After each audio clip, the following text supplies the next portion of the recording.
Frères et sœurs, chers amis, grâce, amour et paix nous sont donnés et renouvelés en ce temps de journée de fête des récoltes et de prière pour la création et le respect du vivant, au nom du Père, du Fils et du Saint-Esprit qui nous appelle et aussi qui nous envoie.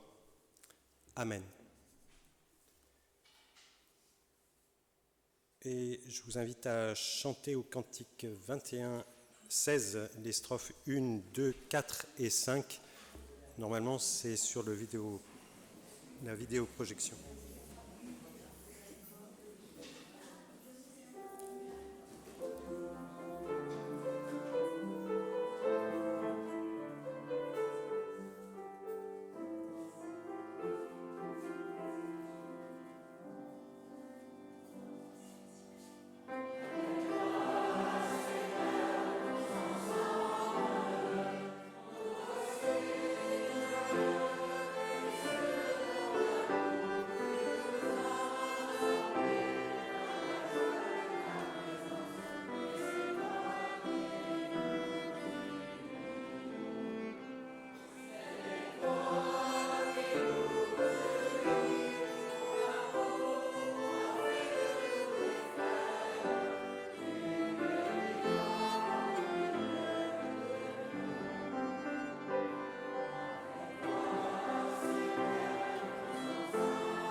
Loué sois-tu, Seigneur, pour la beauté du monde, pour la mer et les monts, les arbres et les fleurs, et tous les animaux. Loué sois-tu, Seigneur, par tous les humains de la terre.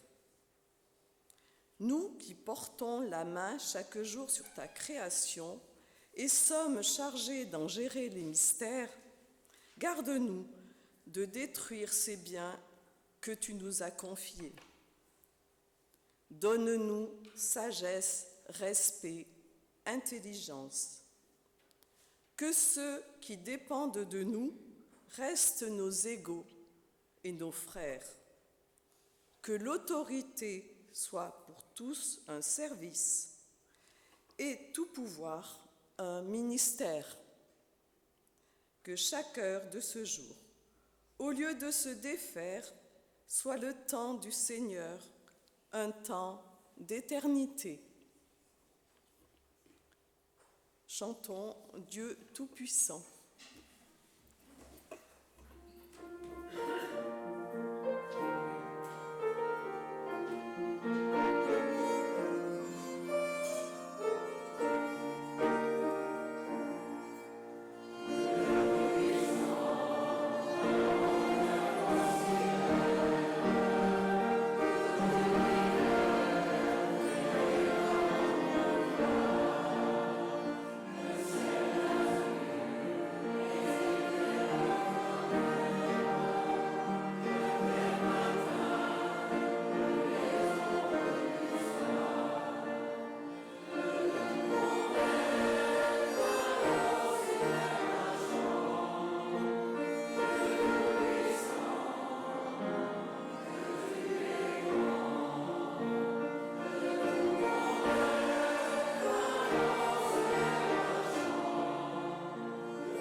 Je vous invite à prendre place.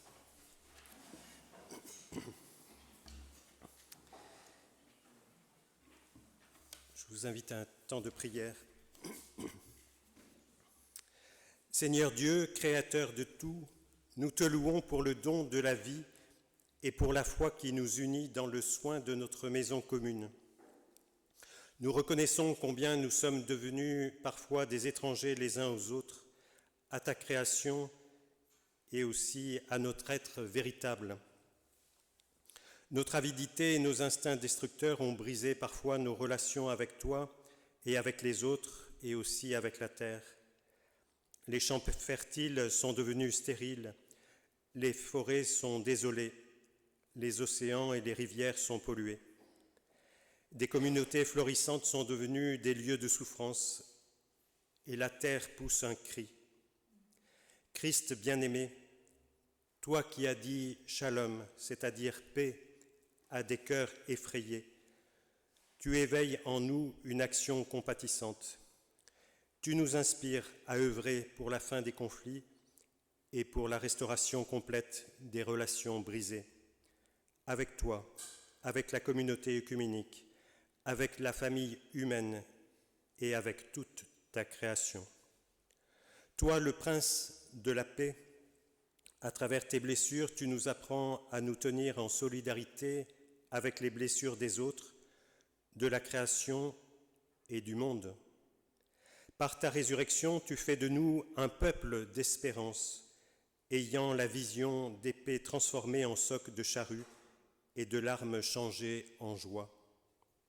Tu nous appelles à nous rassembler comme une seule famille pour œuvrer à ta paix, un shalom où tout ton peuple puisse habiter en sécurité et se reposer dans des lieux paisibles.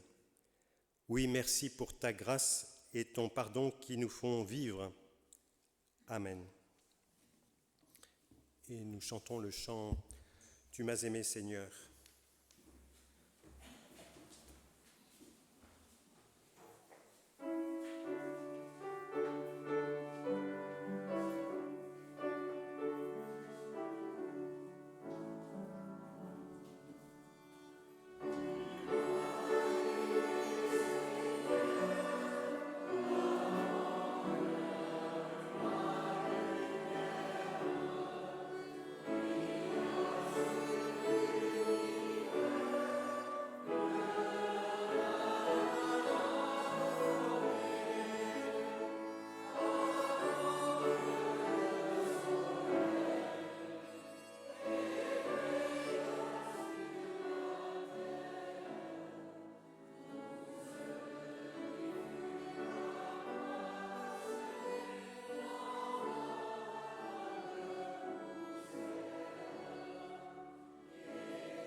Alors déjà, bonjour à tous et merci d'être là. Et donc, au nom de V2R, j'ai la joie, et nous avons la joie, d'accueillir Roger Michel Bory, qui va nous conduire pendant ce temps de méditation et qui sera là cet après-midi pour échanger avec nous. Donc je lui laisse la parole. Eh bien, merci beaucoup. C'est un grand plaisir, une joie d'être avec vous ce matin pour ce culte des récoltes. C'est vraiment un événement qui me fait chaud au cœur de voir ces cultes de la création. Alors, je m'appelle Roger Michel Bory. Je connais un peu ce consistoire pour les plus anciens, puisque j'étais longtemps à Vienne, Roussillon-Saint-Vallier, jusque dans les années 2000 à peu près. Donc, j'ai eu l'occasion à cette époque-là, du temps Arnoux, qui était ici pasteur, de venir dans ce lieu. Alors, je suis médecin, je ne suis pas pasteur. J'ai été pendant longtemps sensibilisé aux questions, depuis longtemps, aux questions de sauvegarde de la création. Et depuis que c'est créé, il y a une vingtaine d'années, un réseau dans notre église qui s'appelait Bible et Création, donc j'en ai fait partie, et j'en fais toujours partie. Maintenant, il s'appelle Espérer pour le vivant. Et nous avons donc une permanente nationale qui s'occupe de ces questions de sauvegarde de la création, d'écologie dans notre Église. C'est Corinne Biteau. Avant de lire les Écritures, nous prions. Seigneur, notre Père, nous voulons te demander de nous donner ton esprit pour que les textes que nous allons lire deviennent pour nous ta parole, qu'ils nous ouvrent notre esprit pour mieux discerner ce que tu veux de nous. Amen. Donc je lirai 3 courts textes. D'abord, dans le livre de l'Exode, au chapitre 23, les versets 14 à 17. Tu me fêteras chaque année par 3 pèlerinages. Tu observeras la fête des pains sans levain. Pendant 7 jours, tu mangeras des pains sans levain, comme je te l'ai ordonné au temps fixé du mois des épis, car c'est alors que tu es sorti d'Égypte, et on ne viendra pas me voir en ayant les mains vides. Tu observeras aussi la fête de la moisson, des premiers fruits de ton travail, de ce que tu auras semé dans les champs. Et tu observeras enfin la fête des récoltes, au sortir de l'année, quand tu récolteras des champs les fruits de ton travail. 3 fois par an, tous tes hommes viendront voir la face du Maître, le Seigneur.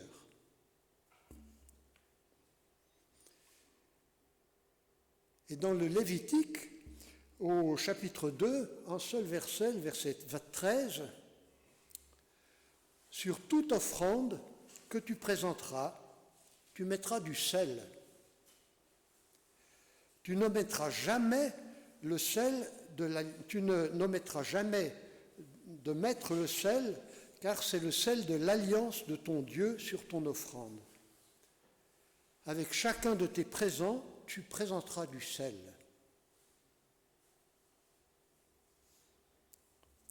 Et enfin, ce verset de l'évangile de Matthieu, au chapitre 5. « Vous êtes le sel de la terre. Et si le sel perd sa saveur, comment redeviendra-t-il du sel? Il ne vaut plus rien. On le jette dehors et il est foulé aux pieds par les hommes. »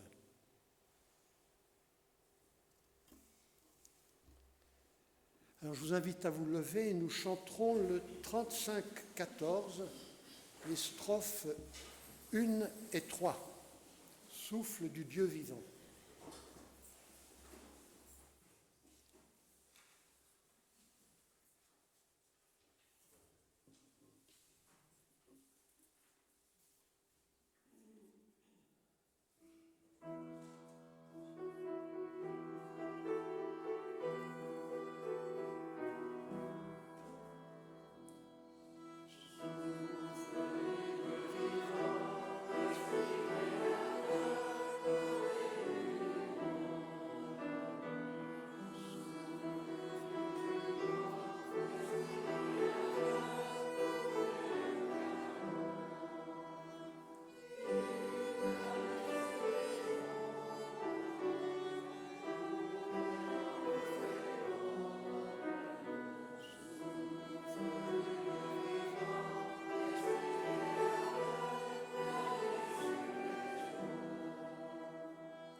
prendre place.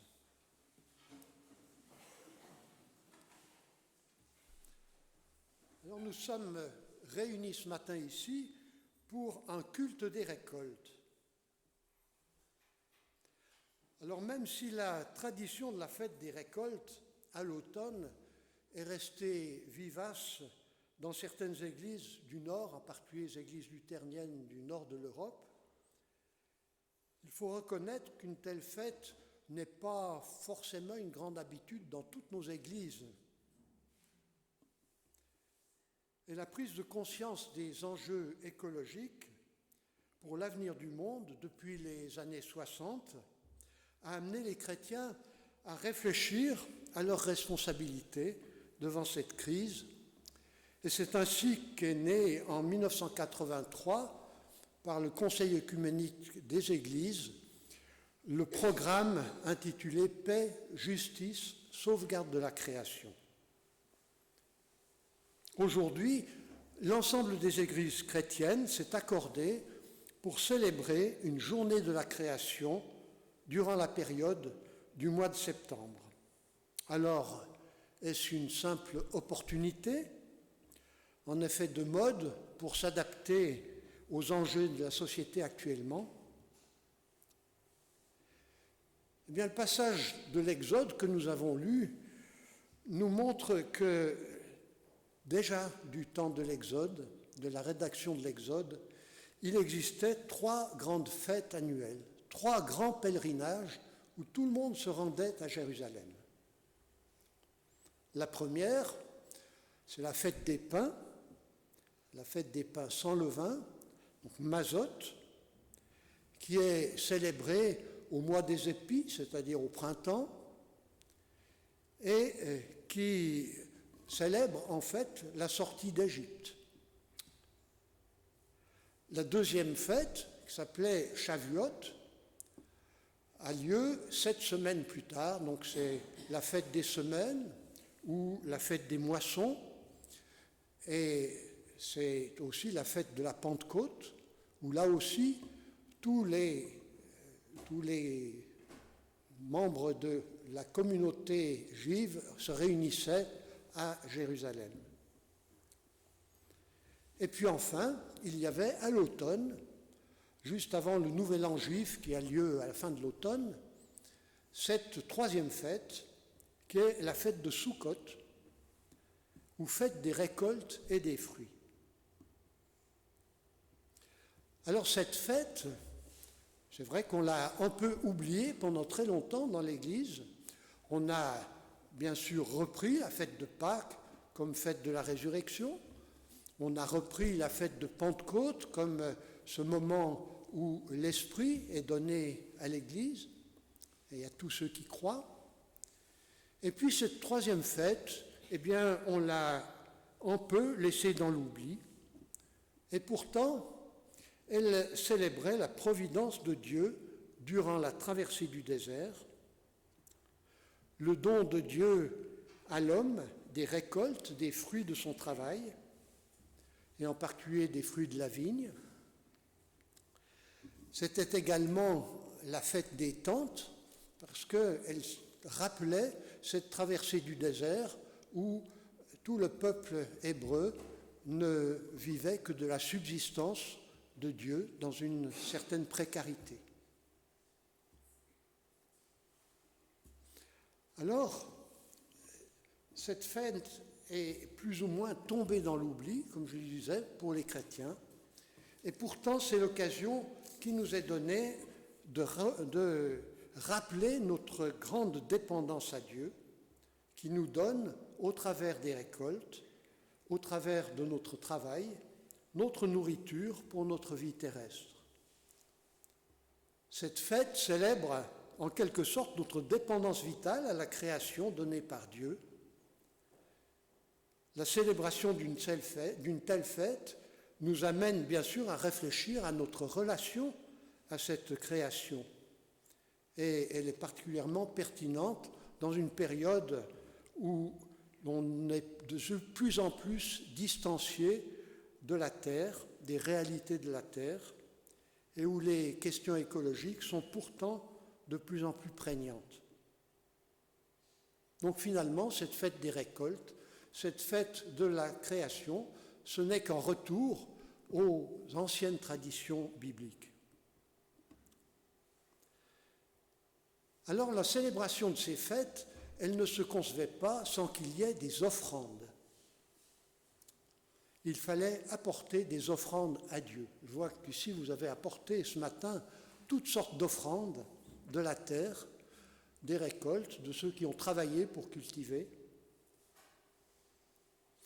Alors ces offrandes, elles partaient pour une partie en fumée, on les brûlait. C'était soit des offrandes végétales, soit des offrandes animales. Quand on les brûlait, ces offrandes animales, on parlait d'holocauste. Et puis l'autre partie, la plus grande, servait à faire vivre les Lévites, la tribu de Lévi, parce qu'elle n'avait pas de terre pour cultiver sa nourriture, pour se nourrir. Alors parmi ces offrandes qui étaient apportées au temple, il y en avait deux catégories. Une première catégorie était ce qu'on appelle des offrandes de rédemption ou de culpabilité, qui correspondaient à une sorte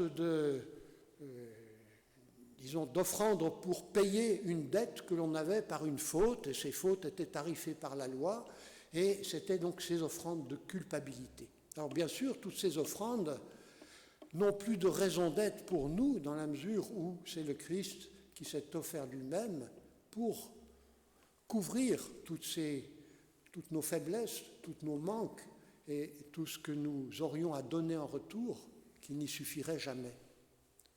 En revanche, l'autre type d'offrandes, qui sont des offrandes de reconnaissance, restent tout à fait pertinentes. Et c'est d'ailleurs la raison pour laquelle, dans nos cultes, nous avons toujours, après la Sainte Seine, qui rappelle cette offrande du Christ pour nous, le temps d'offrande qui rappelle aussi ces offrandes de reconnaissance que nous avons à apporter. Ce n'est pas simplement pour faire vivre l'Église ou pour des choses comme ça, ça a vraiment une signification profonde.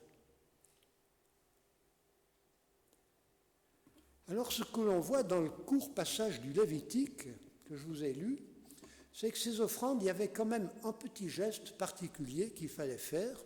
Il fallait mettre du sel sur ces offrandes. Mettre du sel, c'était donner un signe d'alliance.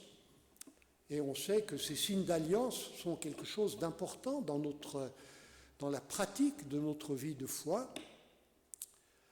Le premier signe d'alliance dont on se rappelle bien, c'est celui de l'arc-en-ciel, après le déluge, où Dieu, le Seigneur, a dit que plus jamais il ne détruirait la terre.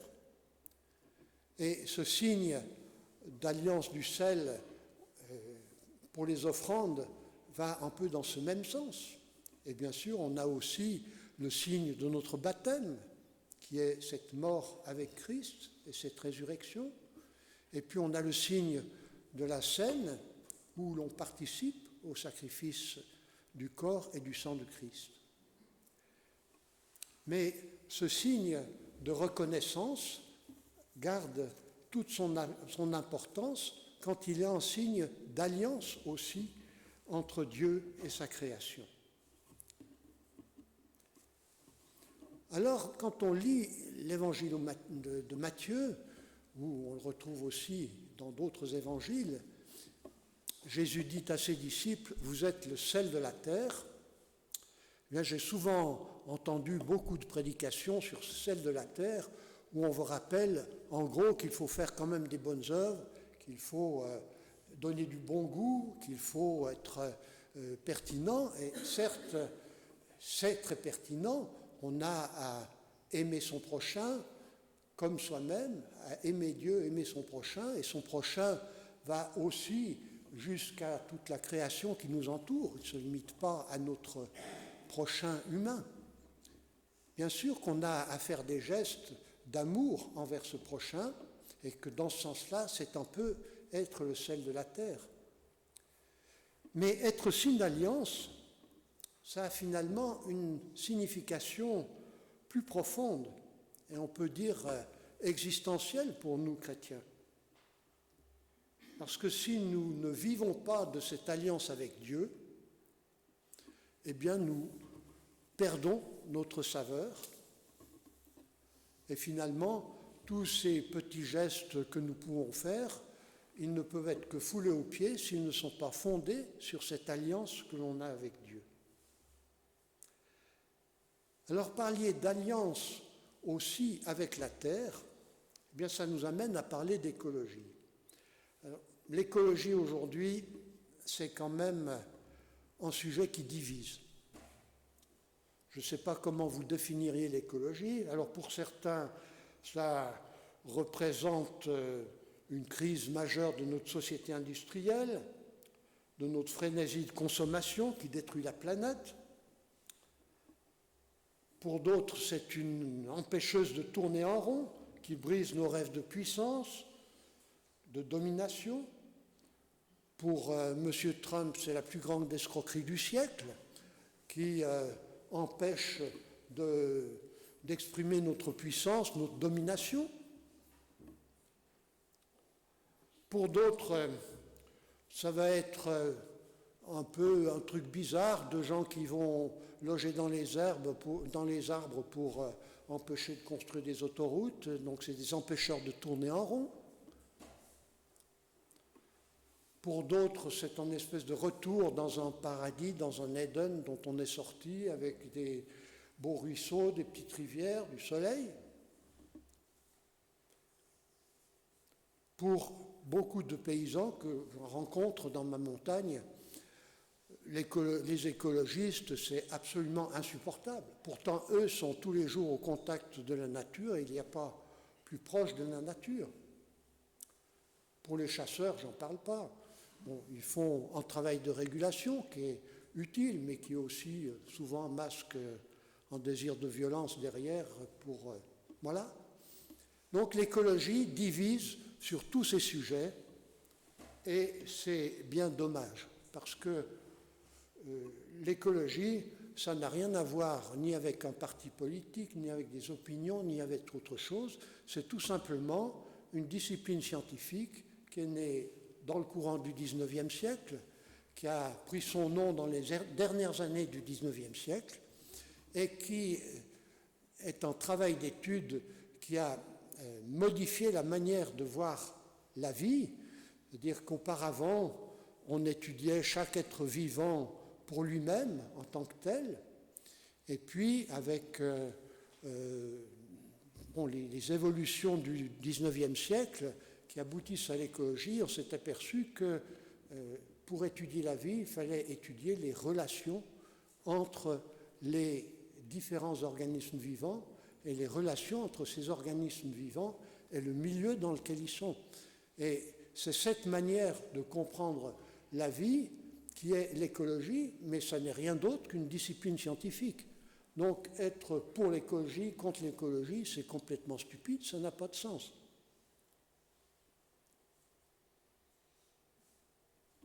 Alors, on sait par exemple aujourd'hui que, bon, comme je suis médecin, je vais vous parler de ça, mais on ne peut pas vivre, on ne vivrait pas sans le 1,5 kg de microbes qu'on porte dans nos intestins.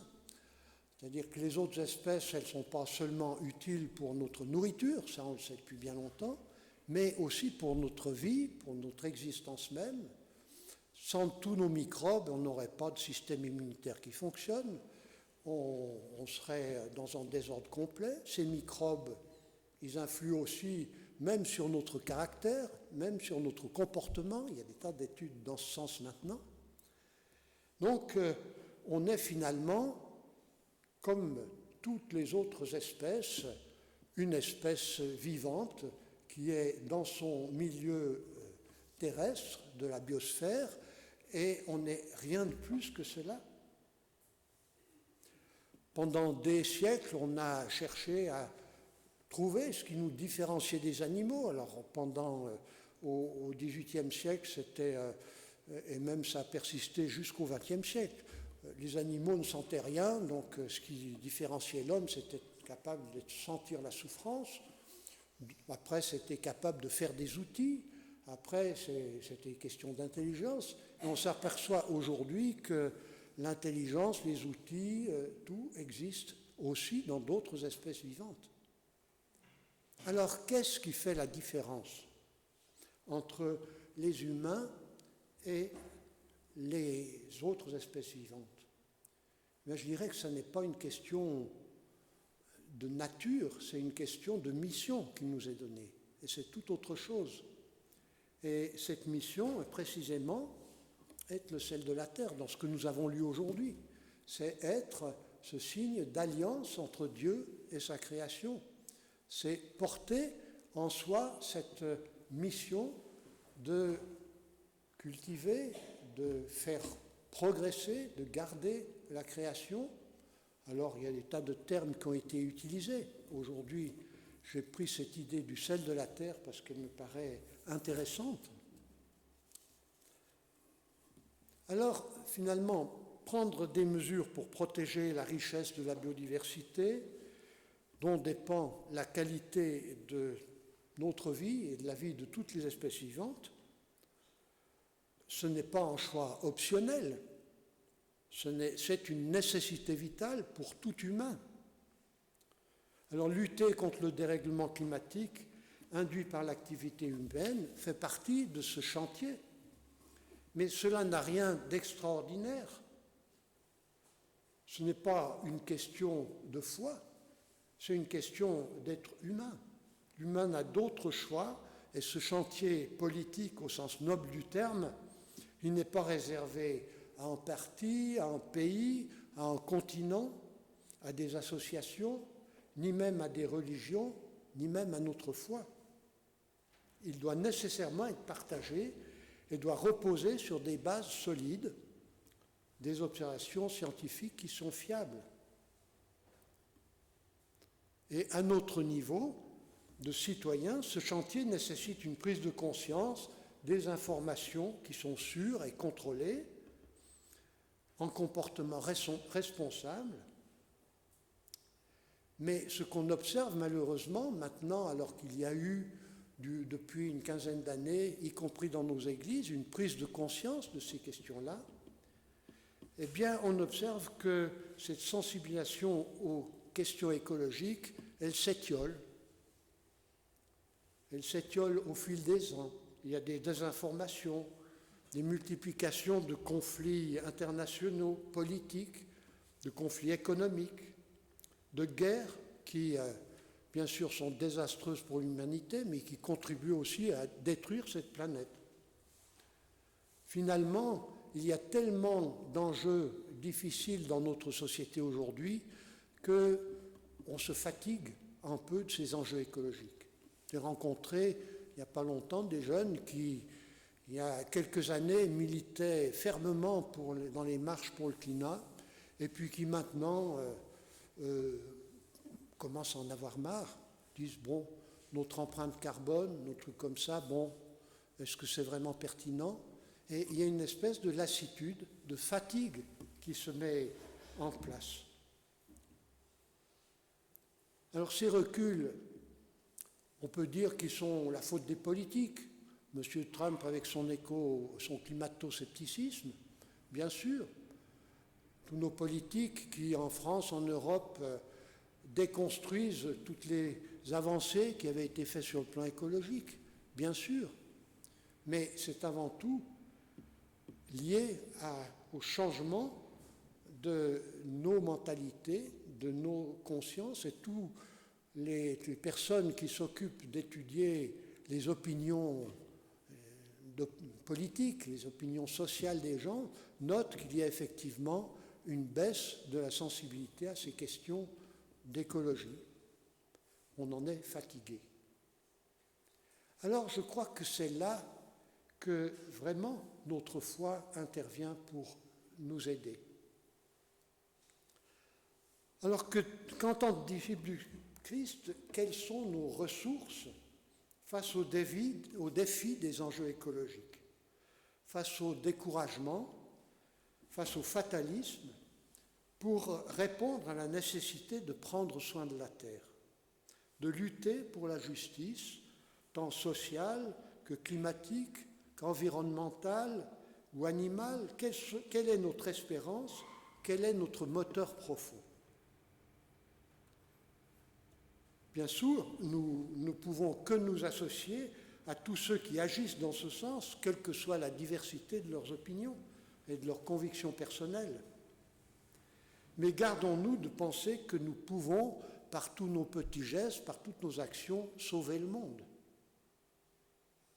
Nous risquerions alors fort, à notre tour, de nous décourager et de sombrer dans une sorte de fatalisme lorsque les vents contraires commencent à souffler. Réaffirmons très fortement ce qui nous motive, ce qui nous pousse, c'est que la terre et ses richesses appartiennent à Dieu. Nous n'en sommes pas propriétaires, mais elles nous sont données pour y vivre et pour préserver cette vie. Alors cette fête des récoltes, cette fête de la création sont l'occasion de manifester ce qui nous fait vivre 365 jours par an. La fête de Pâques célèbre la résurrection du Christ. La fête de Pentecôte célèbre l'Esprit Saint qui nous est donné. Et cette fête des récoltes, eh bien, elle célèbre, elle rappelle la beauté de la création. Une création jugée bonne et même très bonne par le Créateur.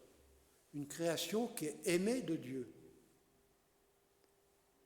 Cette fête, elle rappelle aussi notre appartenance entière à cette création avec laquelle nous faisons corps, avec laquelle nous sommes en communauté. Et enfin, cette fête, elle nous rappelle aussi notre responsabilité particulière d'être signe d'alliance entre Dieu et sa création. Alors louange, reconnaissance à Dieu pour la beauté de sa création, émerveillement devant la grâce de Dieu qui se manifeste envers nous, mais aussi dans toute sa création. Voilà les vrais moteurs pour assumer notre responsabilité humaine dans le monde. Et ce sont ces moteurs solides qui nous aident à surmonter les déceptions, les échecs. Ce sont ces moteurs qui nourrissent notre espérance d'une création qui ne s'effondre pas, mais d'une création qui souffre. Si effondrement il doit y avoir, ce ne sera pas l'effondrement de la vie, la fin du monde. Dieu l'a promis, il vit, il aime sa création.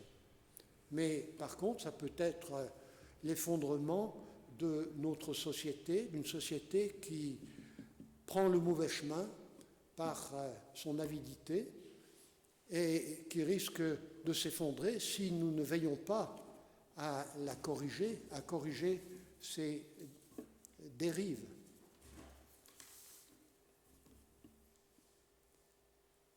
Alors restons fixés sur cette mission de disciples du Christ, de celle de la terre, de signe d'alliance.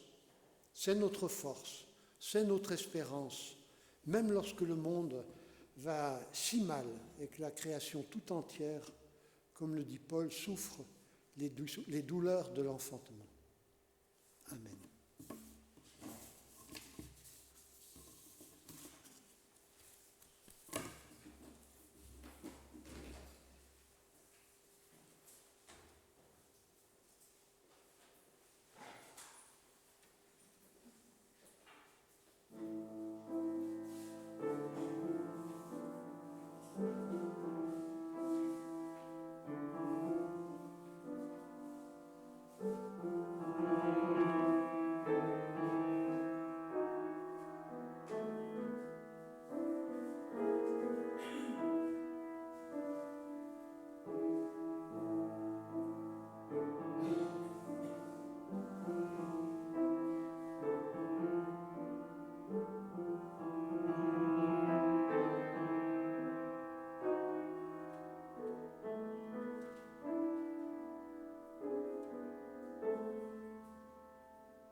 Et voici le moment de l'offrande qui est notre réponse à cet amour de Dieu pour nous, que chacun et chacune donne ainsi librement ce qu'il ou elle a décidé dans son cœur.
Voici l'offrande de notre vie, de notre temps, de notre écoute, de notre chant, de notre argent, et toute offrande que nous inspire ton amour.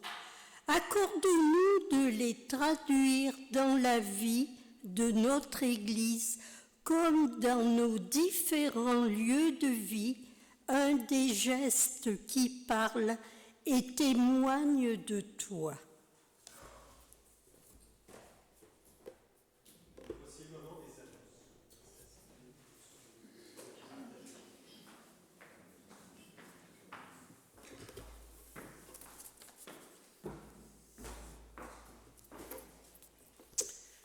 Alors moi, je voudrais déjà dire un grand merci, déjà à Roger Michel pour ce temps de ce matin. En tout cas, moi, ça m'a apporté plein de choses et peut-être vu les choses autrement.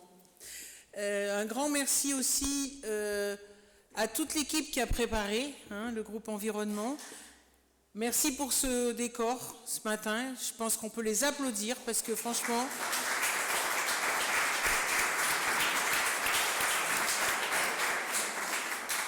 Alors, pour la petite histoire, les souches que vous avez devant vous, elles étaient dimanche dernier au culte autrement, qui était dommage que vous ne soyez pas venus, parce que c'était sur les arbres dans la Bible, et on avait déjà ces deux souches. Et donc moi, évidemment, j'ai demandé qui c'est qui avait sorti des souches de son jardin, et c'était autre que Roland, qui avait déterré au presbytère des arbres, et pour les amener. Je lui ai dit, écoute, il faut que tu nous les amènes à Bourg. Donc il les a retrimballés de Guilherand à Bourg. Donc un grand merci aussi à Roland pour ces souches qui sont juste magnifiques quand même. Donc dans les annonces, pour Bourg-les-Valences d'abord, lundi, donc demain, réunion à 18h30 en salle Viblé pour finir la préparation du marché de Noël qui aura lieu le 29 novembre au matin. Parce que le 29 après-midi, on se déplacera, on ira, pour ceux qui le pourront, à Guilherand pour le marché de Noël de Guilherand. Mercredi, on va poursuivre mercredi après-midi à 15h. Yvette, elle nous donne rendez-vous pour continuer ce que l'on a commencé, l'atelier créatif qu'on a commencé le jour de la rentrée, donc il y a 15 jours, où on a fait des œuvres magnifiques de création avec de la peinture et ça. Donc on va poursuivre cette activité-là pour préparer le culte des 50 ans du Temple. Donc voilà, donc s'il y en a qui n'étaient pas là pour la journée de rentrée mais qui ont envie de se rajouter, n'hésitez pas, on partage mercredi après-midi. Jeudi, alors ça c'est pour Valence, mais jeudi après-midi à partir de 14h30, on se retrouvera pour un certain nombre de la chorale avec les aînés de Valence pour un goûter, pour un temps de partage et un goûter. Donc ça sera à 14h30 au Petit Charan. 20h15 ici, répétition de la chorale. On continue parce qu'on prépare le concert du 29 novembre avec Inti Watana. Donc voilà, on travaille ardemment. Vendredi, réunion de prière à 17h en salle Viblé. Samedi 11, on aura aussi une répétition de la chorale le samedi après-midi avec, qui se rajouteront aux membres habituels de la chorale des deux rives, les extérieurs, donc les anciens choristes, des amis de l'église catholique qui viennent chanter, qui étaient là déjà jeudi soir. Donc on a un après-midi studieuse. Et puis je voudrais vous parler samedi de l'ACAT. L'ACAT qui a son rassemblement régional, donc qui organise une journée. Donc le matin c'est plutôt un temps, on va dire, statutaire, mais l'après-midi il y aura un temps de culte qui sera d'ailleurs, je crois, mené par Roland, si j'ai bien compris. Il y aura un débat-échange sur qu'est-ce que le bénévolat aujourd'hui dans nos associations. Il y aura un spectacle, donc si vous êtes dispo, n'hésitez pas à aller à Guilherand, c'est à Guilherand, donc c'est à côté. Bon, il y a le Rhône à traverser, on est d'accord, mais bon, ça va, vous ne faites pas la nage, donc ça devrait le faire. Donc n'hésitez pas à aller voir nos amis de la CAT. Et puis j'en profite pour vous parler des petites cartes comme on a habituellement. Là, c'est une carte qui est à envoyer comme d'habitude en soutien à nos amis arméniens. Alors, on a dans le Valentinois quand même un lien très très fort avec la communauté arménienne et donc il ne faut pas oublier ceux qui sont en Azerbaïdjan, au Karabakh, qui sont avec des situations qui sont très très conflictuelles et très difficiles. Donc n'hésitez pas à prendre des petites cartes. Il y en a à Valence, il y en a aussi à Guilherand, mais n'hésitez pas pour que massivement on se mobilise pour demander aussi qu'ils soient protégés et qu'il y ait des choses qui soient mises en place. Et puis dimanche prochain, on se retrouvera ici pour le culte avec Daniel Poujol, que je remercie d'avoir accepté de venir présider ce culte, puisque Christophe ne sera pas en vacances, non, il sera à Guilherand, puisque là, Diane, elle, est en vacances. Voilà, donc je pense que pour Bourges, j'ai fait le tour. Je demande à Jean-Daniel de venir, parce qu'il a une petite info, et puis je pense qu'il y aura aussi éventuellement Patricia.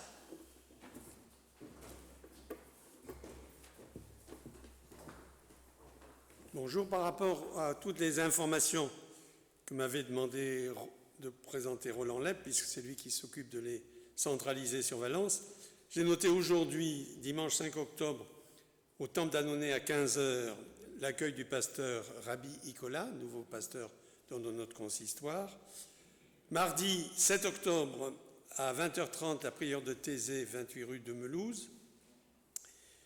Et puis, vendredi 10 octobre, le culte à l'EHPAD des Cèdres à 15h. Et dimanche prochain, le culte à 10h15 au Petit Charan avec Sainte-Seine.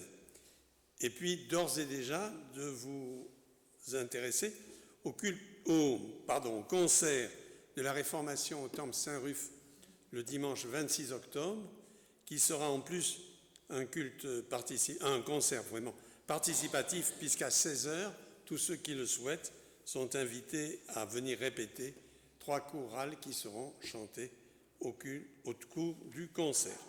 Voici pour les compléments. J'y tiens.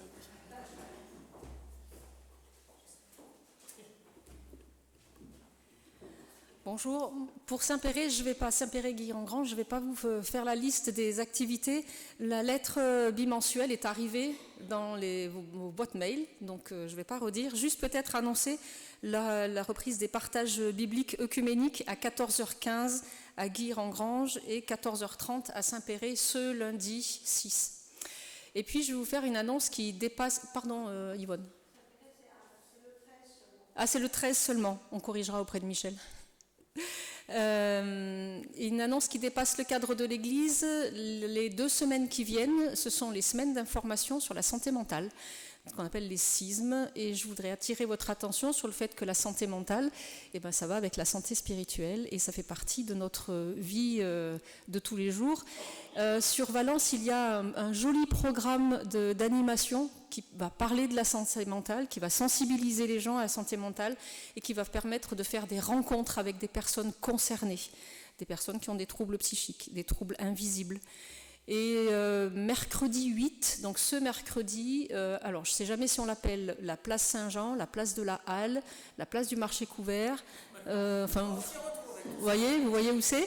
C'est toute la journée de 10h à 16h30, il y a ce qu'on appelle le village de la santé mentale. J'en parle pas seulement parce que moi j'y serai et je tiendrai un stand, mais il y aura aussi beaucoup de professionnels de la santé mentale qui seront là, et c'est l'occasion juste de voir, de rencontrer, de répondre à un questionnaire, parce que j'aurai un questionnaire à vous faire remplir. Mais voilà, c'est l'occasion de réfléchir un petit peu à ce sujet qui est très important. Mercredi 8. Alors mercredi 8 sur Valence, mercredi 15 sur Montélimar et le 16 sur Romans.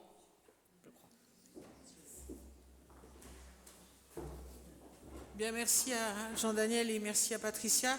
Je voudrais juste profiter qu'on ait les 3 communautés réunies pour présenter des excuses parce que certains n'ont peut-être pas eu le journal précédent. On a eu quelques soucis avec le fichier LOGEAS. Je ne vous dirai pas comment je l'appelle moi, mais voilà. Donc, certains n'ont pas eu leurs journaux. Alors, c'est un peu dommage qu'on ait eu connaissance de certaines personnes très, très, très tardivement, parce qu'autant vous dire qu'on a balancé des exemplaires qui nous restaient. Voilà. Alors, normalement, vous avez dû avoir, sous quelque forme que ce soit, le nouveau journal qui va jusqu'en décembre. Si jamais ce n'est pas le cas, n'hésitez pas à venir nous trouver, vos conseillers de paroisse, les conseillers presbytéraux, Daniel ou moi, vous manifestez d'une manière, voilà, qu'on puisse savoir, parce que on ne peut pas deviner forcément, on essaye d'être efficace, mais ça ne marche pas tous les coups. La preuve, c'est que la dernière fois, ça n'a pas forcément fonctionné. Donc normalement, ça doit être mieux cette fois-ci. On a corrigé un peu le tir, mais si jamais il y en a qui n'ont pas leur journal, d'abord, il y en a au fond du temple, toujours. On en met toujours des exemplaires dans vos temples. Mais n'hésitez pas à nous le dire, qu'on puisse corriger le tir. Voilà, merci à vous.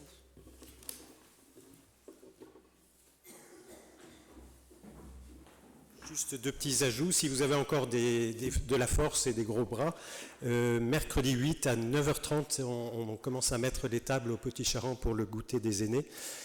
Voilà, c'est toujours le bienvenu. Et puis le groupe de jeunes se retrouve vendredi 10 à Victor Hugo à 18h30. Voilà, comme il y a quelques jeunes qui participent de chez nous, pour tout V2R, voilà, vous êtes les bienvenus. Tu peux mettre la vidéo.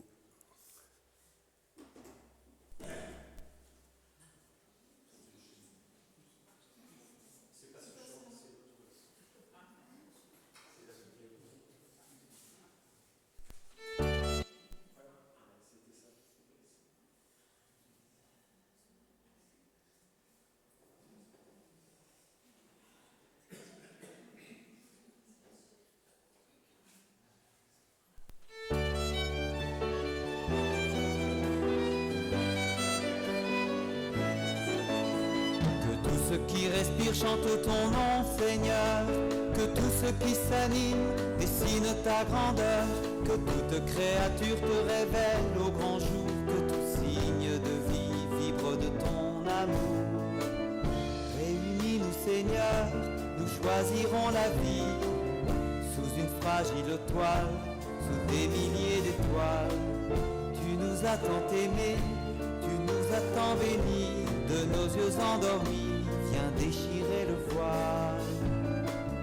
Donne-nous ton esprit, tisse notre unité, nous éprouvons déjà ta création nouvelle, réconciliés en toi, avec l'humanité, avec tous les vivants, sur la terre comme au ciel. Tout ce qui respire chante ton nom, Seigneur, que tout ce qui s'anime dessine ta grandeur, que toute créature te révèle au grand jour, que tout signe de vie libre de ton amour. Ensemble nous venons déposer devant toi nos vieilles divisions, nos querelles passées. Seigneur, que sous ta grâce nous marchions dans tes pas, et que sur ce chemin tu nous trouves apaisés.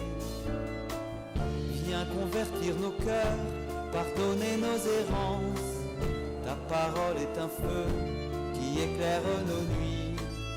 Libère-nous de nos peurs, donne-nous l'espérance, lumière de lumière, toi le Dieu de la vie. Tout ce qui respire chante ton nom, Seigneur, que tout ce qui s'anime dessine ta grandeur. Toute créature te révèle au grand jour, que tout signe de vie libre de ton amour.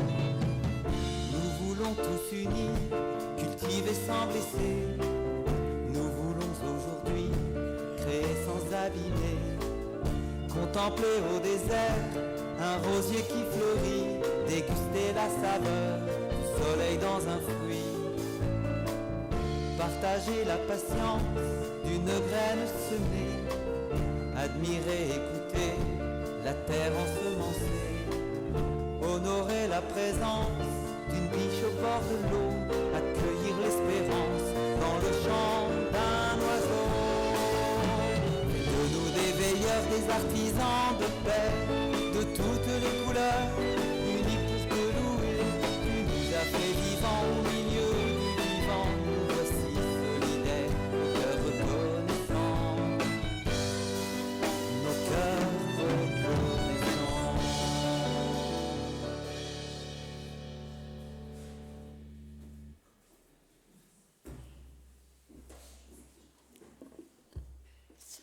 Je vous invite à la prière. Seigneur notre Dieu, Dieu créateur qui est présent dans tout l'univers et dans la plus petite de tes créatures. Toi qui entoures de ta tendresse tout ce qui existe, répands sur nous la force de ton amour pour que nous protégions la vie et la beauté. Inonde-nous de ta paix pour que nous vivions comme frères et sœurs, prenant soin les uns des autres. Seigneur notre Dieu, qui par Jésus s'est fait l'ami des pauvres, aide-nous à secourir les abandonnés et les oubliés de cette terre, qui valent tant à tes yeux.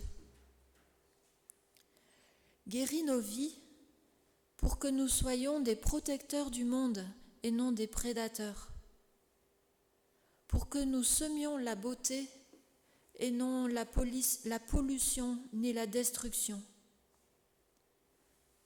Seigneur, notre Dieu, par ton esprit, touche les cœurs de ceux qui cherchent seulement les profits aux dépens de la terre et des pauvres.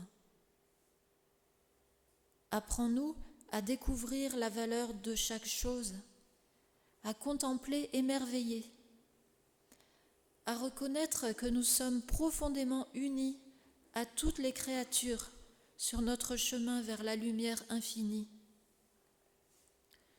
Seigneur notre Dieu, merci parce que tu es avec nous tous les jours. Soutiens-nous, nous t'en prions, dans notre lutte quotidienne pour la préservation de la création. Nous te prions en particulier pour les responsables politiques et notamment ceux des nations qui seront rassemblés en novembre prochain lors de la COP30 au Brésil. Que leurs décisions portent des fruits de justice et d'engagement pour la paix. et l'amour de cette terre, notre maison commune, le temple de ton Saint-Esprit.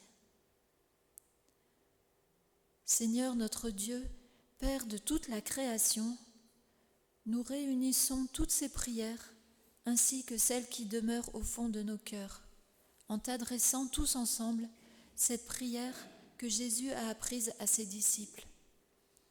Notre Père qui es aux cieux, que ton nom soit sanctifié, que ton règne vienne, que ta volonté soit faite sur la terre comme au ciel. Donne-nous aujourd'hui notre pain de ce jour. Pardonne-nous nos offenses, comme nous pardonnons aussi à ceux qui nous ont offensés. Et ne nous laisse pas entrer en tentation, mais délivre-nous du mal. Car c'est à toi qu'appartiennent le règne, la puissance et la gloire, pour les siècles des siècles. Amen.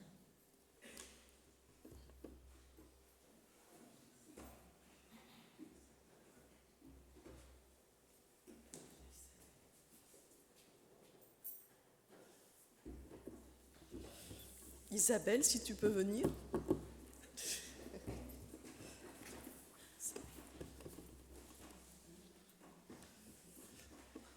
Je profite d'une petite parenthèse pour dire que nous aurons la Sainte Seine qui sera célébrée au cours du repas, au tout début du repas, une fois qu'on aura mis les tables et que chacun sera à sa place tranquillement. Voilà. Je vous invite à vous lever si vous le souhaitez. Seigneur, bénis-nous et accompagne-nous, Dieu notre Père. Encourage-nous à prendre soin des personnes qui nous entourent. Bénis-nous et accompagne-nous, Jésus-Christ. Fortifie-nous dans la foi, l'espérance et l'amour. Bénis-nous et accompagne-nous, Esprit Saint. Insuffle-nous la confiance et envoie-nous dans le monde. Marchez dans la puissance qui vous est donnée. Allez-y, restez émus, partez en toute confiance et cherchez l'amour, la réconciliation, la paix et la justice, et que l'Esprit de Dieu vous guide. Amen. Et puis nous chantons « Toi, lève-toi » et va annoncer le Christ.